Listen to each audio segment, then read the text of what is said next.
प्यारे बच्चों, online biology classes में मैं सुनीता नेगी, प्रवक्ता जीव विज्ञान GGIC द्वारा हार्ट से आपका पुनः स्वागत करती हूँ। बच्चों, आज हमारा टॉपिक है test cross and back cross.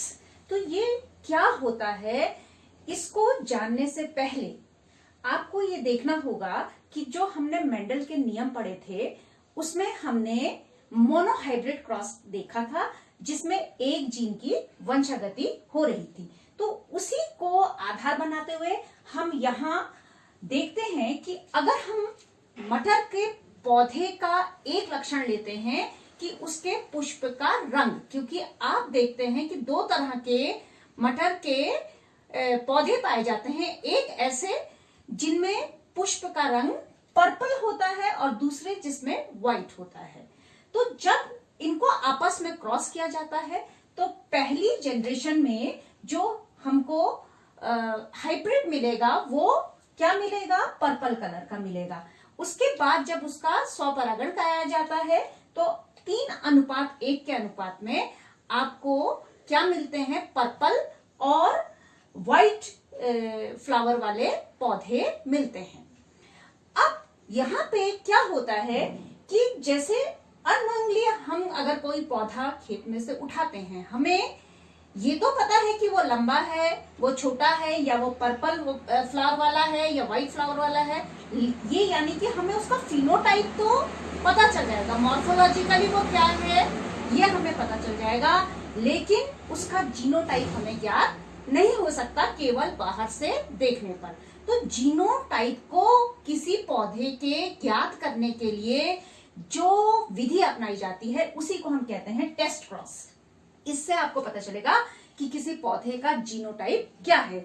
इसको देखने के लिए जो F2 जनरेशन में हमारे पास, जैसे यहाँ आप समझ सकते हैं कि 3 तरह के या 2 तरह के यहाँ पे को क्या है, प्लांट हमको मिले हैं जो पर्पल फ्लावर वाले हैं। एक तो बिल्कुल क्या है, होमोजाइगस डोमिनेंट है, और एक जो है हेट्रोजाइगस प्लांट मिलता है। तो अब हमें ये देखना है कि इसका जीनोटाइप कैसा है।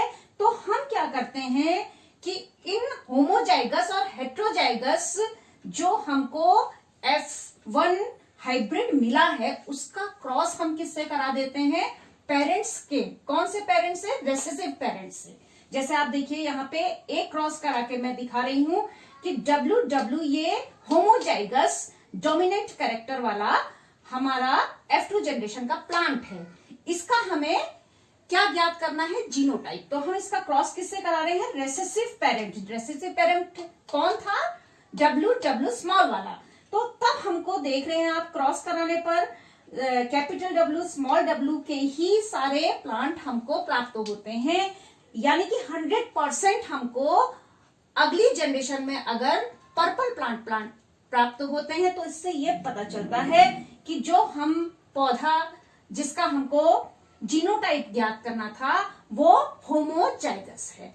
और इसी प्रकार से अगर हम दूसरे पौधे को लेते हैं, किसी पौधे को लेते हैं और उसका जब हम रेसेसिव के साथ क्रॉस कराते हैं, रेसेसिव पेरेंट के साथ, तो अगर हमको क्या है 50%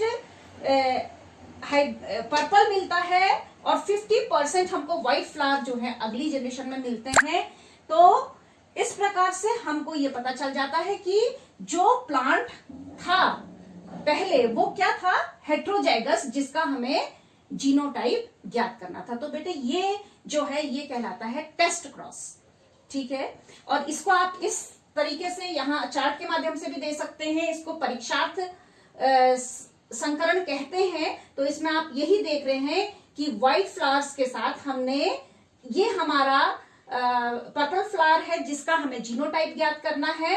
तो जब हम इसको होमोजाइगस प्लांट का रेसेसिव के साथ क्रॉस कराते हैं तो सारे हमको पर्पल फ्लावर मिलते हैं, और जब इसका हम हेट्रोजाइगस प्लांट जो है पर्पल फ्लावर के साथ क्रॉस कराते हैं तो 50% पर्पल मिलते हैं और 50% जो है वो हमको व्हाइट फ्लावर मिलते हैं।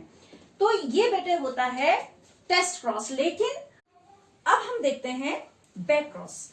बैक क्रॉस में क्या होता है कि जो आपका F1 हाइब्रिड है या F2 हाइब्रिड है, उसका आप जब भी क्रॉस कराएंगे किससे कराएंगे? डोमिनेंट पेरेंट के साथ। तो यहाँ पे ये बात ध्यान देने की है बच्चों कि टेस्ट क्रॉस में तो हमेशा रेसेसिव पेरेंट के साथ क्रॉस होता है, ठीक है, हाइब्रिड का। लेकिन बैक क्रॉस में वो डोमिनेंट के साथ भी हो सकता है और रेसेसिव के साथ भी हो सकता है। जैसे यहाँ पे हम डोमिनेंट के साथ जब क्रॉस करा रहे हैं तो हम देख रहे हैं कि जो जनरेशन आई है उस पूरी जनरेशन में क्या मिल रहा है हमको?